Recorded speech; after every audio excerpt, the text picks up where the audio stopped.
Bonjour et bienvenue sur le podcast One Thing in a French Day. Aujourd'hui, vendredi 18 février 2022, cet épisode, le numéro 2092, s'intitule « Au détour d'une rencontre au café ». J'espère que vous allez bien et que vous êtes de bonne humeur. Je m'appelle Laetitia, je suis française, j'habite près de Paris et je vous raconte au travers de ce podcast un petit bout de ma journée.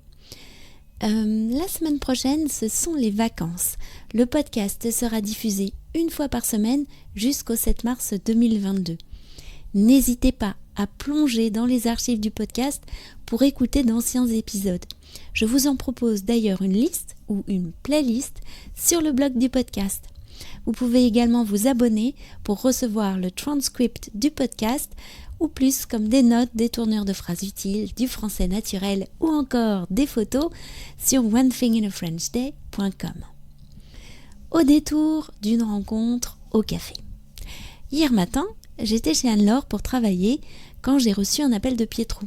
« J'ai envie de prendre mon après-midi. Je rentrerai pour déjeuner », m'a-t-il dit. Peut-être une envie de vacances pour Pietro. C'est vrai qu'il ne s'est pas arrêté pour Noël à cause de son collègue blessé et qu'il n'a pas de vacances en février non plus. Je voulais aller travailler au café Coutume de l'Institut finlandais cet après-midi. Ça te dirait de venir ? Lui ai-je proposé après le déjeuner.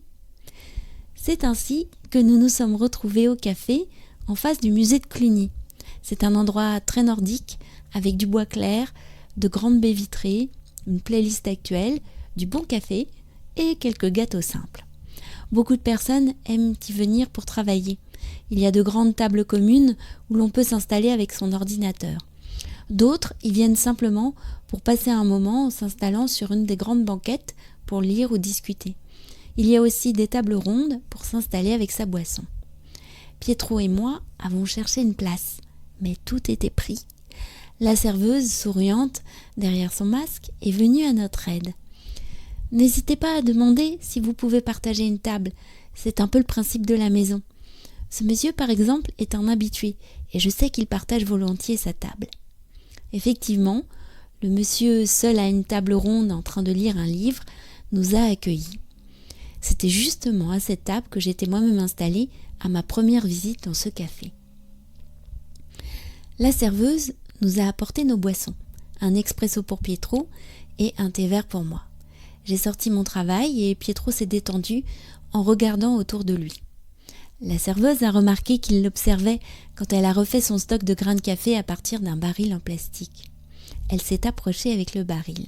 « C'est du café », lui a-t-elle dit. « Ça sent bon, vous ne trouvez pas ?»« Oui, ça sent très bon », a dit Pietro avec un grand sourire. Elle m'a proposé de sentir aussi avant d'ajouter. « Ah, sentir le café, c'est ma grande passion dans la vie. » « Oui, il faut avoir des passions comme ça dans la vie, ai-je répondu. Et en même temps, je me suis dit que j'étais vraiment contente qu'elle soit venue partager sa passion avec nous. C'est la magie des rencontres. One Thing in a French Day, c'est fini pour aujourd'hui. Je vous retrouve la semaine prochaine, je ne sais pas encore exactement quand, pour un nouvel épisode du podcast. À très bientôt, au revoir.